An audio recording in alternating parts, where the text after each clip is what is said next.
이때에 모세와 이스라엘 자손이 이 노래로 여호와께 노래하니 일러스되 내가 여호와를 찬송하리니 그는 높고 영화로우심이요 말과 그 탄자를 바다에 던지셨음이로다.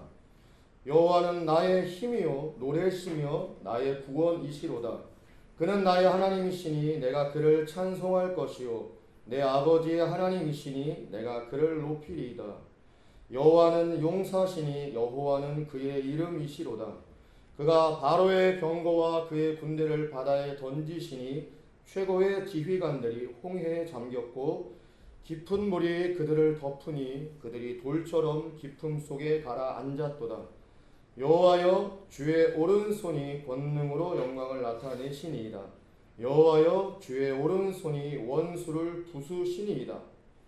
주께서 주의 큰 위엄으로 주를 거스리는 자를 엎으시니이다. 주께서 진노를 바라시니 그 진노가 그들을 지푸라기같이 사르니이다.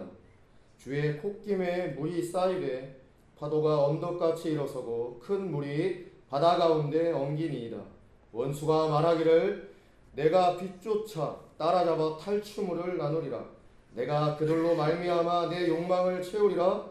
내가 내 칼을 빼리니 내 손이 그들을 멸하리라 하였으나 주께서 바람을 일으키심에 바다가 그들을 덮으니 그들이 거센 물에 납같이 잠겼나이다.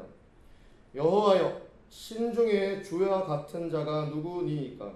주와 같이 거룩함으로 영광스러우며 찬송할 만한 위엄이 있으며 기이한 일을 행하는 자가 누구니이까? 주께서 오른손을 드신즉 땅이 그들을 삼켰나이다. 주의 인자하심으로 주께서 구속하신 백성을 인도하시되 주의 힘으로 그들을 주의 거룩한 처소에 들어가게 하시나이다. 여러 나라가 듣고 떨며 블레셋 주민이 두려움에 잡히며 에돔 두령들이 놀라고 모압 영웅이 떨림에 잡히며 가나안 주민이 다 낙담하나이다. 놀람과 두려움이 그들에게 임함에 주의 팔이 크므로 그들이 돌같이 침묵하여 싸우니 여호와여 주의 백성이 통과하기까지 곧 주께서 사신 백성이 통과하기까지였나이다. 주께서 백성을 인도하사 그들을 주의 기업의 산에 심으리이다. 여호와여 이는 주의 처소를 삼으시려고 예비하신 것이라. 주여 이것이 주의 손으로 세우신 성소로소이다. 여호와께서 영원 무궁하도록 다스리시도다 하였더라. 네. 좀 길지요? 18절인데 짧지는 않습니다. 오늘 나와 있는 여러분, 출애굽기 15장의 시는 하나님을 찬양하고 찬양하는 이유를 역사적인 사실로 들이대고 그리고 다시 하나님을 찬양하고 놀랍게도 앞날에 대해서 하나님이 어떻게 해주실 것을 확신하며 다시 하나님을 찬양하는 내용으로 마무리되어지는 시입니다. 우리가 여러분 성경을 이렇게 묵상하고 또 성경을 읽고 성경을 알아가면 알아갈수록 성경이 우리 가운데 주는 지식 두 가지가 있습니다. 첫 번째는 하나님이 누구이신지를 안다라고 하는 것이죠. 여러분 하나님이 누구인지 잘 아세요? 하나님이 누구인지 잘 알려면 다른 방법은 없습니다. 성경을 잘 알아야 하는 것이죠. 그래서 우리가 성경을 잘 알아야 하는 이유는 하나님을 알기 위해서예요. 성경을 알면 알수록 하나님이 어떤 분인지를 알 수 있게 되어지는 것입니다. 또 하나는 구체적으로 어떻게 살아야 하는지를 알게 되는 것입니다. 가장 중요한 문제 아니에요, 여러분? 정말 내가 어떻게 살아야 하느냐라고 하는 질문보다 우리의 현존에 있어서 더 중요한 질문이 있습니까? 그 답을 하나님이 누구인지를 말씀해주는 성경을 통해서 우리가 알아가게 되어진다라고 하는 것입니다. 그래서 여러분 우리의 훌륭하였던 믿음의 위대한 선배들도 반복적으로 그 얘기를 했던 것이죠. 먼저 여러분 바울 이후로 가장 경건하였으며 가장 탁월한 천재였다라고 평가받는 어거스틴은 이렇게 이야기하였습니다. 나는 하나님과 영혼을 알고 싶다. 그것뿐인가? 그 외에는 없다. 라고 이야기했습니다. 여러분 우리가 중세 기독교는 다 타락하고 나쁜 기독교라고 생각하는데 그렇지 않습니다. 중세 기독교에도 여러분 아름다운 교리가 있었고 성경에 아름다운 가르침이 있었습니다. 그 중에서 한 사람을 꼽으라면 토마스 아퀴나스라고 하는 사제를 한 사람 꼽을 수 있습니다. 그는 이렇게 이야기하였습니다. 교회의 모든 교리는 하나님과 피조물을 동등하게 다루지 않고 근본적으로는 하나님만을 다룬다. 그리고 피조물의 경우는 그들의 알파와 오메가이신 하나님과 연관되어 있을 때에 한하여 다룬다 라고 이야기하는 것이죠. 하나님만을 다루는데 인간을 다룰 때는 하나님과 관계 있는 내용 안에서만 인간을 다룬다라고 하는 것이죠. 하나님이 가장 중심이 된다고 하는 것입니다. 우리가 잘 알고 있는 믿음의 선배, 우리 대한예수교 장로의 시초라고 말할 수 있는 존 칼빈 선생은 뭐라고 이야기했을까요? 오직 믿어야 한다. 이렇게 이야기했을까요? 천만에 그렇지 않습니다. 우리가 잘못 알고 있는 것이죠. 칼빈은 이렇게 이야기하였습니다. 하나님은 인간에게 이성을 사용하도록 주셨으므로 인간은 그것을 활용해 최선을 다하여 하나님을 알도록 힘쓰고 그 안에서 자신을 알도록 노력해야 하는 것이다 라고 이야기하였습니다. 칼빈이 믿음만을 부러지졌다고요? 그렇지 않습니다. 칼빈은 이성은 하나님이 인간에게 주신 특별한 재능이기에 이성을 사용하여 하나님을 깊이 알도록 노력하고 그 안에서 자기 자신을 잘 깨달아가는 노력을 해야 한다라고 이야기하였습니다.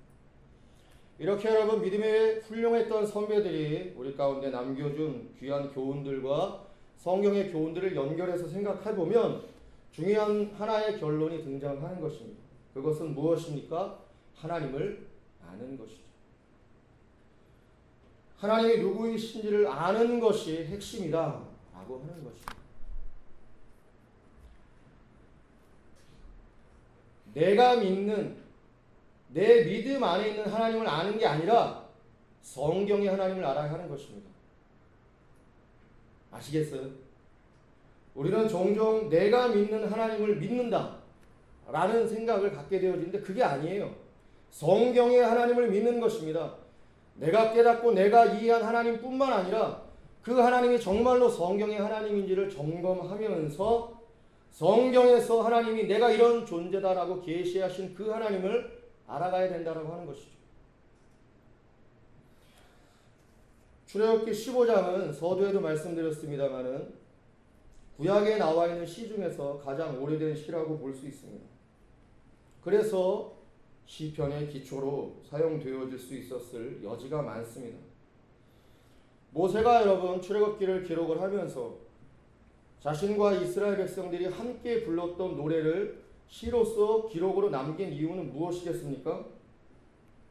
결국 이 시를 노래로 부르면서 무엇을 잊지 않도록 하기 위하였을까요? 하나님을 잊지 않도록 하는 것입니다.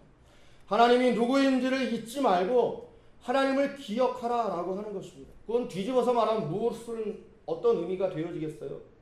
하나님을 너무 쉽게 잊어버린다는 것이죠.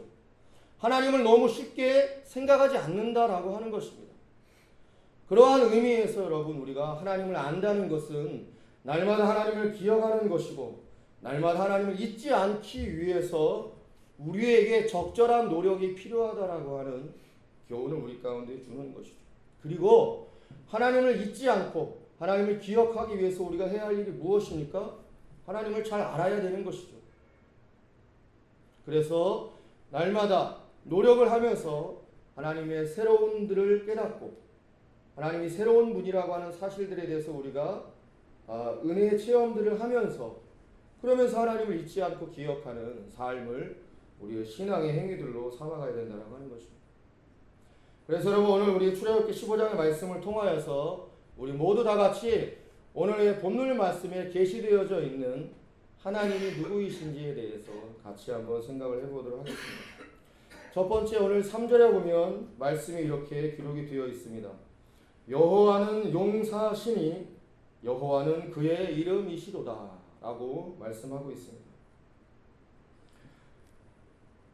한글 성경은 여러분 용사라고 번역이 되어 있지만 그냥 직역을 그대로 때리면은 그냥 전사다 이렇게 표현하는 게 훨씬 좋을지 모르겠습니다. 여호와는 전사이시니 라고 아예 직접적인 표현을 하는 것이 좋다라고 하는 것이죠. 전사가 뭡니까 여러분? 전사. 맨 앞에 나가서 용기 있게 싸우는 사람을 가리켜서 전사라고 하는 칭호를 붙이잖아요. 여호와는 전사시니라고 하니까 하나님이 그런 분이라고 하는 것에 대해서 교훈해주고 있는 것이죠. 왜 하나님은 전사라고 하는 이 성경의 계시가 우리 가운데 주어졌을까요? 왜 모세는 이스라엘 백성들에게 하나님은 전사이시다라고 하는 하나님에 대한 교훈을 기록으로 남겼을까요? 우리가 언약의 원리를 잘 생각해 봐야 되는 것입니다. 언약의 원리라고 하는 것은 무엇입니까? 첫 번째는 쌍방적이다라고 하는 거예요. 하나님께서 이스라엘 백성과 언약을 맺을 때 이스라엘과 거의 동등한 위치에서 하나님께서 언약을 맺어 주신 것입니다. 대단한 것입니다, 여러분. 자, 나와 언약을 맺자. 내가 너의 하나님이 되고 네가 나의 백성이 되는 거야. 하나님이 주인이고 왕이고 이스라엘 백성이 그의 백성이고 그의 자녀고 그의 소유가 되어지는 과정이 있지만 언약을 맺는 그 자리에서 하나님께서 이스라엘과 동등한 위치에서 쌍방적인 관계를 맺어주셨다는 거죠. 그건 무엇을 의미합니까? 너 받아. 안 받으면 가만 안 두겠어. 뭐 이런 식의 강압이나 강제가 아니었다라고 하는 것입니다. 거기에 대한 우리의 적절한 표현은 하나님께서 우리를 부르신다라고 하는 거예요. 하나님께서 우리를 초대하신다라고 하는 것입니다. 그래서 언약의 원리가 쌍방적이다라고 하는 것은 대단히 중요한 의미가 있습니다. 두 번째는 여러분, 피할 수 없는 하나의 사실이 있습니다. 언약은 조건적이다라고 하는 것이죠. 성경에 나와 있는 하나님의 약속들을 분석을 해보면 하나님께서 이리 하라. 그리하면 내가 이리 하리다 라고 말씀을 해주셨습니다. 아니든가요? 그건 박유한 목사의 이야기든가요? 그렇지 않습니다. 성경을 보시기 바랍니다. 성경을 보면 하나님께서는 분명히 쌍방적인 언약의 자리에서 이스라엘과 언약을 맺으면서 이스라엘에게 많은 교훈의 내용으로 네가 이리 하면 내가 이리 하리다 라고 하나님께서 조건을 거셨다라고 하는 것입니다. 뒤집어서 말하면 어떻게 되는 것입니까? 이리 안 하면 하나님께서 그 약속을 이루어 주시지 않는 경우들이 생기는 것이죠. 그리고 오히려 반대로 이리 하지 않으면 하나님의 징계가 실제적으로 나타날 수도 있는 것입니다. 그러나 마지막 세 번째로 여러분, 언약에 중요한 원리가 하나 있는데 그것은 무조건적인 원리다라고 하는 것입니다. 놀랍고 위대한 하나님의 자비이죠. 당신의 백성들, 인간의 결함, 인간의 오류에 대해서 하나님이 모르고 계시지 않았기 때문에 그들을 사랑하신 것입니다. 그래서 그들에게 무조건적인 언약의 요소를 허락해 주신 것이죠. 그래서 하나님 앞에서 조건을 지키면서 하나님을 따르고 믿음대로 살려고 하는 사람들의 결함, 거기서 나타나는 피할 수 없는 오류, 거기서 나타나는 어쩔 수 없는 마음의 낙심과 좌절을 하나님께서는 이해하고 아셨기 때문에 그 안에서 귀하고 소중한 하나님의 사랑하심을 나타내 주시기 위하여 무조건적인 요소를 언약의 요소 가운데 허용해 주시는 것이죠. 그래서 우리가 하나님을 붙들고 하나님을 의지하며 우리의 회복을 놓고 믿음 위에서 다시 믿음의 삶을 시작하고 출발할 수 있게 되었던 것이죠.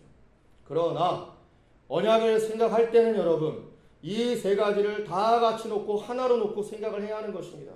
어느 한 편에 지나치게 치우치든지 다른 편들을 잊어버리든지 하는 경우에는 성경이 말하는 하나님에서 이탈되어지는 것이죠. 그럼 성경이 말하는 하나님에 대해서 이탈되어지는 건 뭘 의미하는 겁니까? 우상을 섬기는 거죠. 하나님 아닌 존재를 하나님이라고 생각하며 그 하나님을 믿고 있다라고 생각을 하며 자신은 신앙이 있다라고 착각하기 시작하는 것입니다. 그 실례들은 여러분 성경 속에 너무 많이 등장하기 때문에 굳이 예를 들어서 설명하지 않더라도 여러분이 잘 이해할 수 있을 것이라고 생각을 합니다. 그런데 여러분, 하나님께서 이렇게 언약의 내용들을 우리 가운데 허락해 주시면서 아주 중요한 원리 하나를 첨가해서 교훈해 주셨습니다. 그게 뭐냐면은 언약 전쟁의 원리라고 하는 거예요. 언약 전쟁의 원리라고 하는 것이 무엇입니까? 오늘 말씀에 여호와를 전사라고 표현했잖아요. 맨 앞장서서 용기 있게 싸우는 그 존재가 여호와시다라고 하는 표현을 사용하시지 않았습니까? 그래서 여러분, 이 싸움과 전투의 원리를 우리가 잘 알아야 하는데, 그 내용이 무엇이냐? 우리가 언약에 충실할 때, 하나님의 백성답게 믿음대로 제대로 살아갈 때 하나님께서 우리의 전사가 되어주신다라고 하는 거예요. 그래서 우리의 앞에서 우리를 위해서 싸워주시고 우리 가운데 승리를 허락해 주신다라고 하는 것이 그 첫 번째 원리입니다. 근데 여러분, 두 번째 원리가 있습니다. 무엇입니까? 믿음대로 살지 않을 때, 언약의 백성답게 살지 않을 때는 하나님께서 턴하셔가지고 누구의 전사가 되는 거예요? 대적의 전사가 된다는 거예요. 이스라엘을 향해서 싸우신다는 것입니다. 하나님의 백성을 향해서 싸움을 벌이신다고 하는 거예요.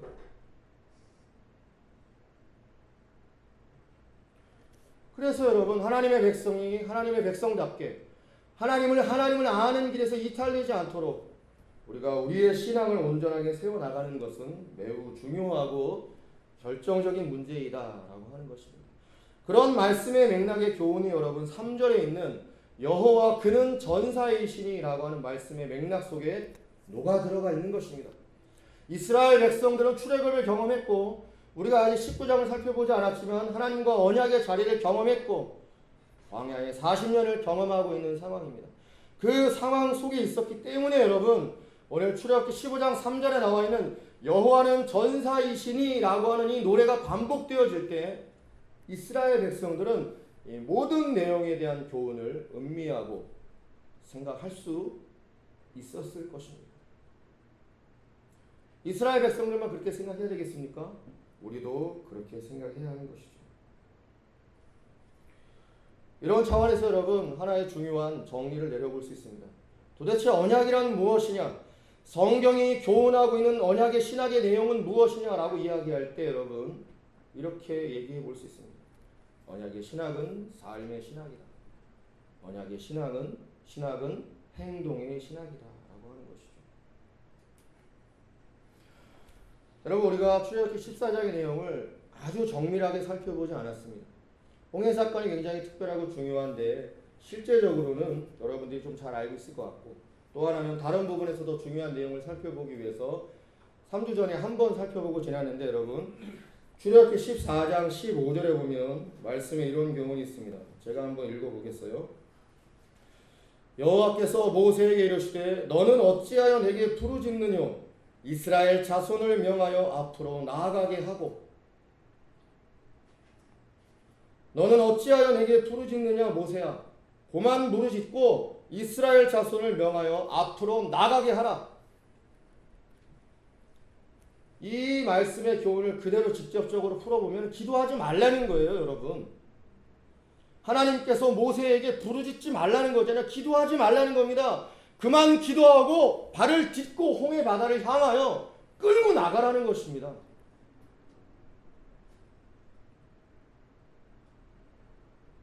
그것이 여러분 성경 속에 계시되어져 있는 하나님의 모습이고 하나님이시다라고 하는 것입니다.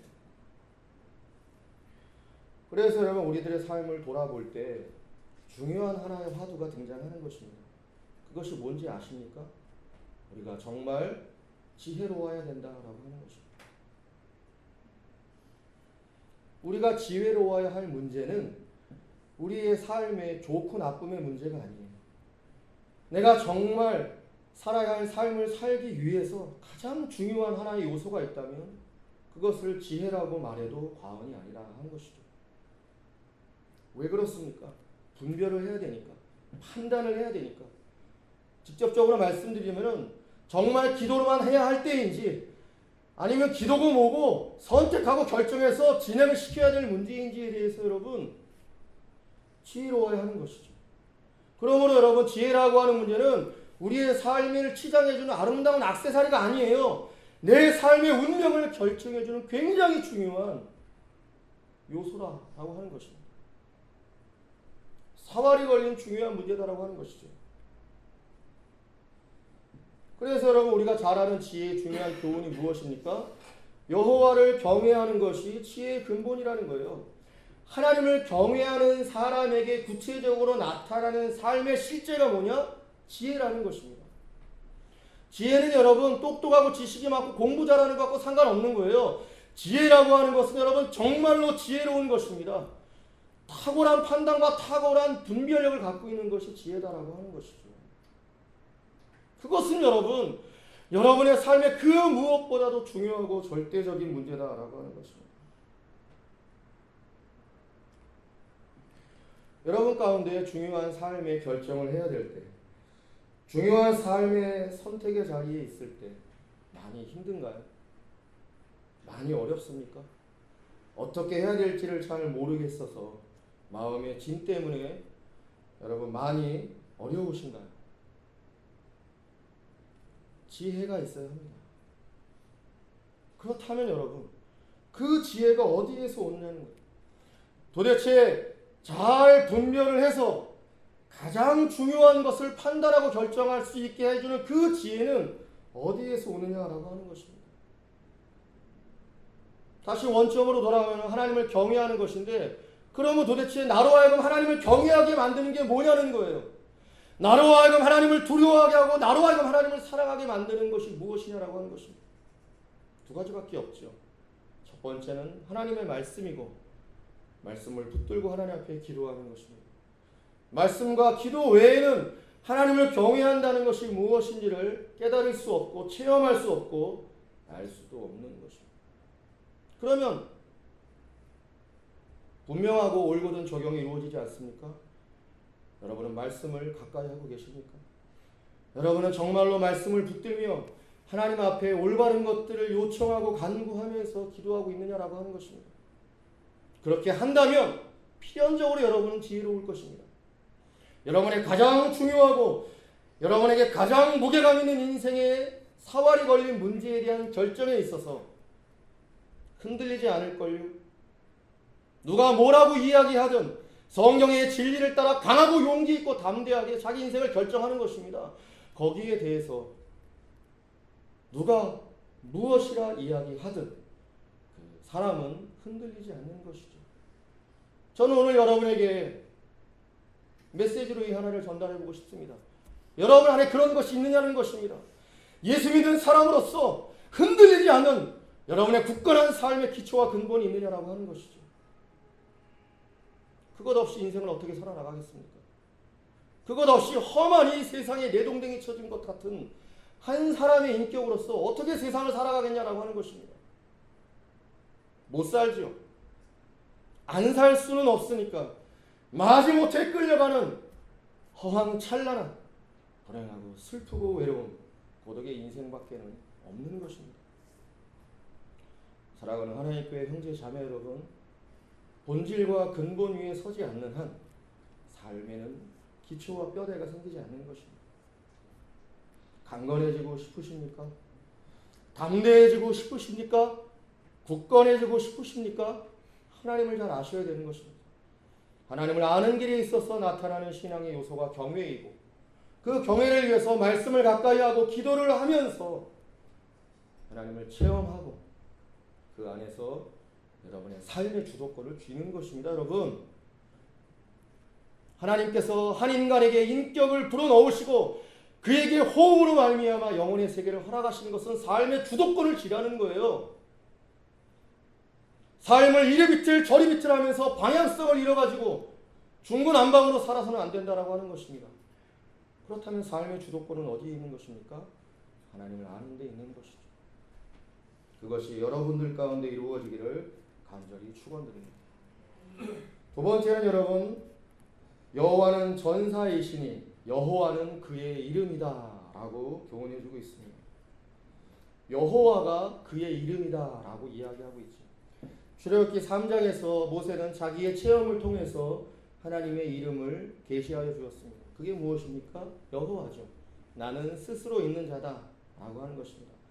그냥 직역을 하면 나는 나다 라고 하는 것이죠.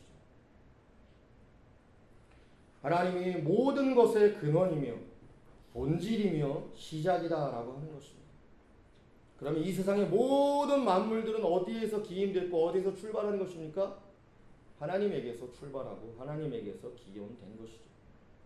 여러분도 마찬가지입니다. 여러분의 출발도 하나님에게서요. 여러분의 마지막 결론도 하나님에게서다라고 하는 것이 하나님을 여호와로 부르는 호칭이 우리 가운데 주는 교훈의 의미다라고 하는 것입니다. 그러면 하나님에게서 이탈되면 어떻게 되겠어요? 방향을 잃어버리는 것이죠. 방황과 혼돈밖에는 일어나지 않는 것입니다. 나의 기원과 나의 종말과 끝이 보장되어져 있는 관계를 떠나서 다른 곳에서 여러분 행복을 찾으려고 하거나 다른 데서 문제 해결을 시도하거나 다른 데서 그 어떤 삶의 의미와 가치를 만들어 보려고 하는 것은 궁극적으로는 실패에 도달할 수밖에 없다라고 하는 것입니다. 그래서 여러분 어쩔 수 없이 종종 하루하루를 살다 보면 삶이 고단하지 않습니까? 몸이 지치면 마음도 지친다고 삶이 여러 가지로 피곤하고 혼란스러울 때가 있는 게 사실이죠. 그럴 때 여러분 무엇을 떠올리십니까? 그럴 때 여러분 무엇을 생각하시냐라고 하는 것입니다. 아, 이런 일들이 일어났으면 좋겠다. 아, 다 때려치고 어디 농촌에 가서 자연을 벗삼아 살았으면 좋겠다. 바람이 불고 비가 내리고 환한 잔디밭 있는 곳에서 편안하게 살았으면 좋겠다 라고 생각을 하십니까? 그런 생각을 할 수도 있긴 있죠. 좀 고단하니까 생각이 드는 거야 뭐 그럴 수 있긴 하겠지만 그런다고 여러분 인생이 해결되겠습니까? 그런데 가서 편안하게 그래도 좀 여유를 부리며 산다 한들 그의 인생에 서광이 비치겠느냐라고 하는 것이죠. 그런 것은 없다 라고 성경이 교훈하는 것이죠. 성경은 인간의 모든 삶에 대해서 극단적인 부장을 하는 것이 아니에요. 아시겠어요? 전도서를 찬찬히 읽어보십시오. 인간이 인생을 살면서 누릴 수 있는 소소한 즐거움과 기쁨들에 대해서 성경은 부정하지 않습니다. 전도서도 그것을 허용하지요. 결혼 좋다, 자식 좋다, 일 좋다, 자유 좋다, 성취 좋다. 그러나 그것이 인간의 본질을 채워주는 것이 아니기에 그것은 일시적이며 인간의 근본 해결의 답은 아니다 라고 교훈을 하는 것이죠. 우리는 그 성경의 사상을 받아들이는 것입니다. 그리고 그 성경의 사상을 붙드는 것입니다. 인간이 참된 인간이 되고 인간의 삶이 참된 삶이 되어지는 길은 어디에 있느냐? 하나님을 아는 데 있다라고 하는 것이죠. 그리고 그 하나님을 붙들고 의지하고 신뢰하며 구체적으로 살아가는 나의 삶의 실존에 있다라고 믿는 것입니다. 그래서 하나님의 이름이 여호와다.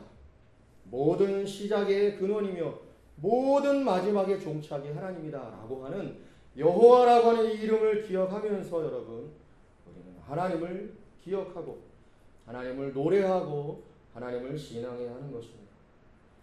두 번째는 여러분 오늘 나와 있는 11절 말씀에 보면 말씀이 이렇게 기록이 되어져 있죠. 여호와여 신중에 주와 같은 자가 누구이니까? 주와 같이 거룩함으로 영광스러우며 찬송할 만한 위엄이 있으며 기이한 일을 행하는 자가 누구니까? 라고 말씀해주고 있습니다. 풀어서 설명을 하자면 유일하신 최고의 존재로서의 하나님을 계시하고 있는 것이죠. 하나님보다 더 지혜롭고 하나님보다 더 아름답고 하나님보다 더 선하고 하나님보다 더 의롭고 하나님보다 더 탁월한 존재는 없다라고 하는 것입니다.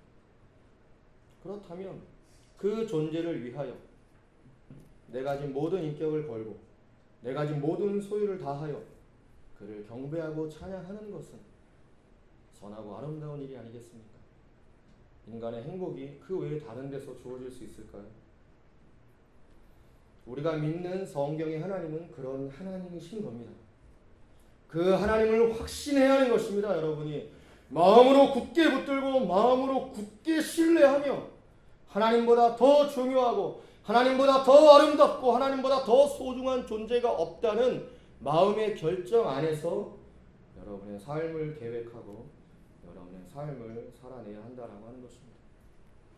그러한 삶의 내용이 우리 가운데 주는 두 가지의 삶의 아름다운 내용이 있습니다. 첫 번째는 무엇입니까? 자유를 누리게 되어진다라고 하는 것입니다. 자유롭고 싶지 않으십니까, 여러분?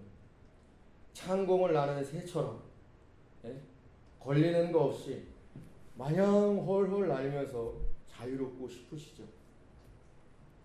바람이 많이 부는 여객선이나 뭐 오드배를 타면 막 맞으면서 좀 자유로운 느낌들이 좀 들죠. 산의 정상에 올라서 바다를 쭉 내려다 보면서 산바람을 맞아 보면 자유를 좀 느끼죠. 아니면 가고 싶은 곳에 가서 여행을 하면서 편안함을 느끼면 또 자유를 좀 느껴보게 되기도 하죠. 그러나 역시 일시적이지 않나요? 삶의 현실로 돌아오면 살아내야 될 삶의 내용이 있고 모양이 있지 않습니까? 그러나 사라지지 않는 자유, 인간을 인간으로서의 가치와 존엄을 훼손시키지 않으면서 마음껏 그걸 누리면서 한 인간을 자유롭게 해주는 그것은 어디에서 오는 것입니까? 하나님을 아는 데서 오는 것이죠.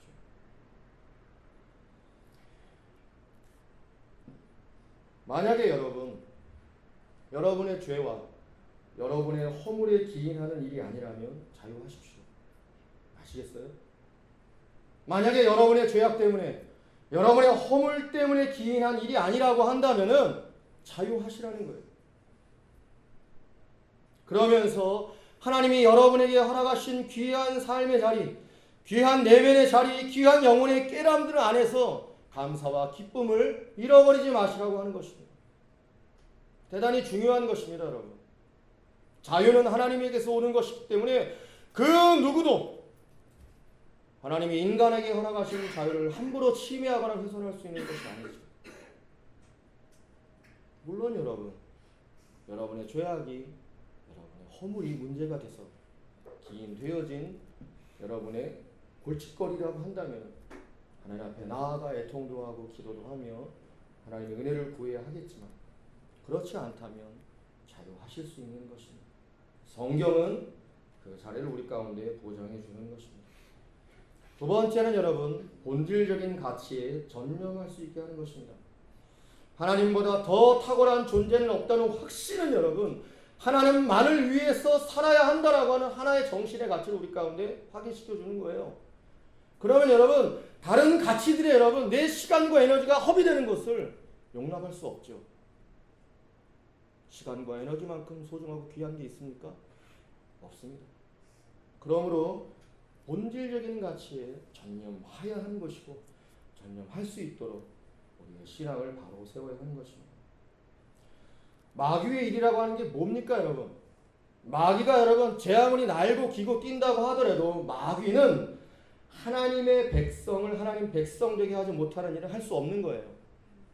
아시죠? 마귀가 여러분 아무리 길고 날뛰고 한다고 하더라도 하나님이 선택하고 하나님이 결정하신 하나님의 백성들을 취소시킬 수는 없는 거죠. 그러면 마귀의 일은 무엇입니까? 마귀가 전념하면서 길고 뛰는 일이 뭐냐는 거예요. 우리를 미끄러지게 하는 거죠. 우리를 넘어뜨리는 것입니다. 마귀는 그건 할 수 있는 거예요. 그렇다면 여러분 구체적으로 내가 미끄러졌다, 내가 넘어졌다라고 하는 것이 구체적으로 무엇입니까? 다른 거 아니에요, 여러분.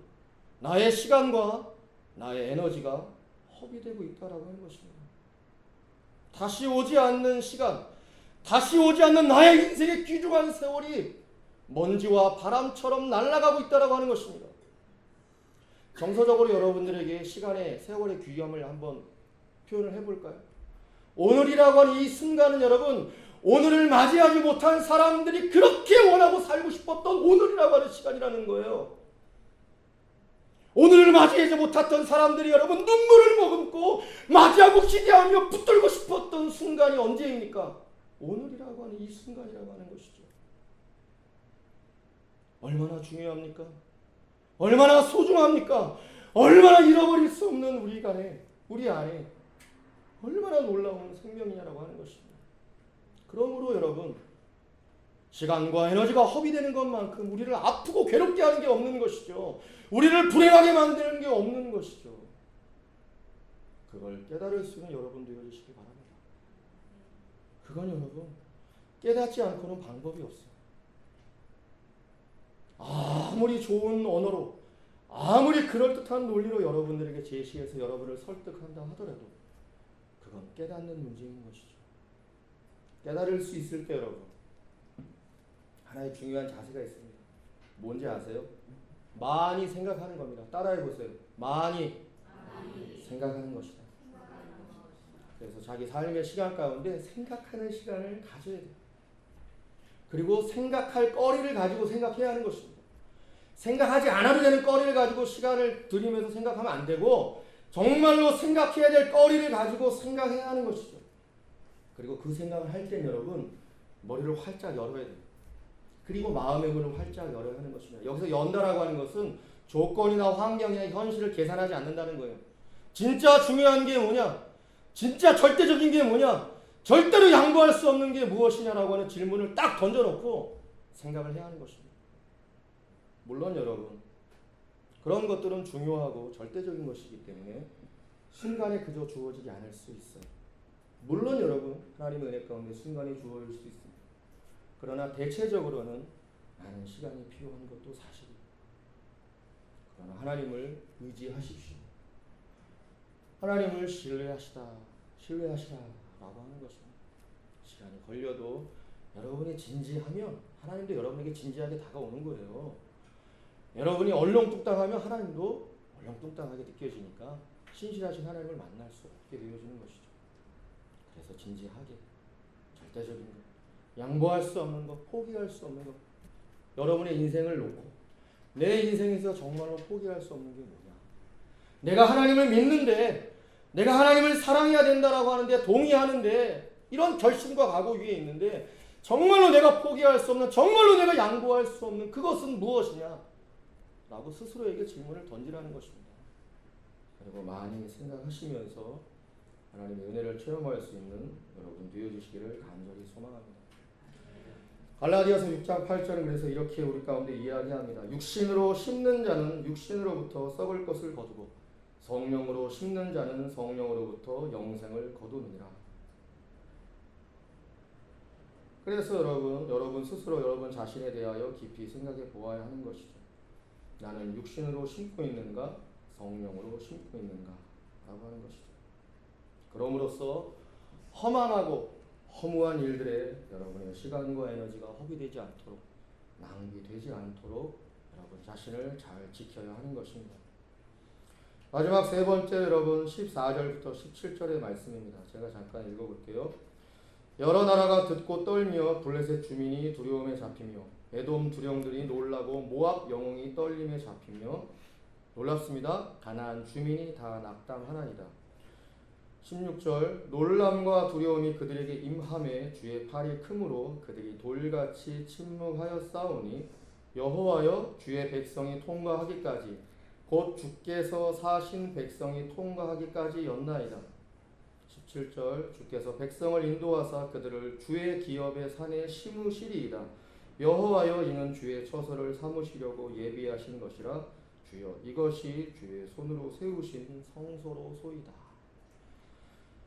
여러분 14절 15절에 보면 마지막에 가나안 주민이 다 낙담하나이다 라고 말씀하죠. 이스라엘 백성 아직 가나안 땅에 들어가지 않았습니다. 아니 결과적으로는 가나안 땅에 못 들어갔죠. 누구도 못 들어갔습니까? 모세도 못 들어갔죠. 그런데 여러분 홍해를 건넌 이 시점에서 시간적으로 따지면 일주일이나 열흘 정도 걸렸을까요? 그 시간에서 가나안 주민이 다 낙담했다라고 미래적인 예언을 하는 거예요. 16절 보세요. 놀람과 두려움이 그들에게 임함에 주의 팔이 크므로, 팔이라고 하는 것, 손이라고 하는 건 주의 능력을 상징하는 그런 표현이죠. 주의 능력이 크므로 그들이 돌같이 침묵하였다. 아무것도 못했다라고 하는 것이잖아요. 언제까지? 주의 백성이 통과하기까지, 주께서 사신 백성이 통과하기까지, 가나안 땅을 지나서 쭉쭉 뻗어나오며 가나안 땅을 통과하기까지 가나안의 모든 족속들은 돌처럼 입 다문다는 거예요. 아무것도 못한다라고 하는 것입니다. 그러면서 17절에 더 놀랍지 않아요? 그들을 주의 백성을 인도하사 그들을 주의 기업의 산에 심으시리이다. 시온산을 말하는 거예요. 여호와여 이는 주의 처소를 삼으시려고. 주의 처소 뭐예요? 성전. 예비하신 것이라 주여 이것이 주의 손으로 세우신 성소로소이다. 성전에 대한 미래적 예언까지 말씀해주고 있는 것이죠. 미래를 약속하시는 하나님이십니다. 단 언약에 신실할 때, 언약에 신실하지 않을 때는 요단도 건너지 못하였던 것이죠. 그러나 언약에 신실하였을 때 이스라엘 백성은 실제로 가나안을 이렇게 정복해 나갔고 하나님이 약속하신 시온의 산 위에 하나님의 집을 지었던 것입니다. 여러분 한번 이렇게 생각을 해보세요. 여러분이 정말로 존경하고, 예? 여러분이 정말로 존경하고, 정말로 따르고 싶고, 정말로 의미 있게 생각하는 그 어떤 사람이 여러분에게 약속을 한다라고 생각을 해보세요. 그럼 여러분 마음이 어떻겠어요? 약속 하나 해줬나 보다 이렇게 했습니까? 그게 존경하는 사람이고 내가 따르고 싶은 사람이고 정말로 나에게 의미 있는 사람의 관계입니까? 그렇지 않죠. 잘 생각해 보세요. 여러분이 정말로 모든 걸 다해서 존경하고 신뢰하고 의미 있고 귀하게 여기는 한 사람이 여러분에게 중요한 약속을 해 주었습니다. 그러면 어떻겠어요? 당연한 거죠. 그 약속을 이루기 위해서 감사하면서 노력에 최선을 다하지 않겠습니까? 그건 너무나도 자연스러운 것이죠. 그럼 핵심은 무엇입니까? 핵심은 하나님에게 그런 마음이 있느냐라고 하는 거예요. 하나님에게 그러한 마음이 우리들 안에 있느냐라고 하는 것입니다. 그 하나님의 약속, 그 약속을 허락하시는 하나님에 대해서 우리의 마음이 그러한 존경심과 그러한 신뢰감과 그러한 하나님을 향한 의미 있는 마음의 충만이 우리 가운데 있어서 하나님이 나에게 우리에게 이러한 약속을 주셨다라고 하는 사실 때문에 감사하고 기뻐하며 그 약속을 위한 삶으로 우리의 삶을 드릴 수 있느냐라고 하는 것입니다. 정말로 진짜 있느냐라고 하는 것입니다.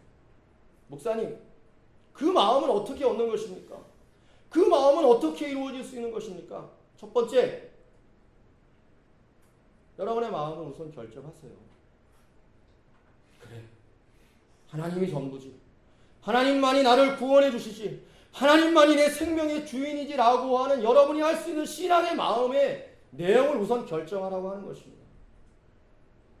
자기는 마음 안에서 아무것도 결정하지 않은 상태에서 어떻게 살아계신 하나님의 은혜와 하나님의 능력을 경험하고 체험할 수 있겠어요? 설사 여러분, 하나님이 여러분 속에 놀라운 은혜와 능력을 체험할 수 있는 삶의 자리를 허용해 주셔도 그걸 깨닫지 못하는 것이죠. 그걸 모르는 것입니다. 누구를 생각해 보면 돼요? 잡히시기 전날 밤 예수님의 제자들을 생각하면 되는 거예요. 그들이 여러분 귀한 예수님의 생명의 말씀을 들었지만 깨달았습니까? 못 깨달았죠.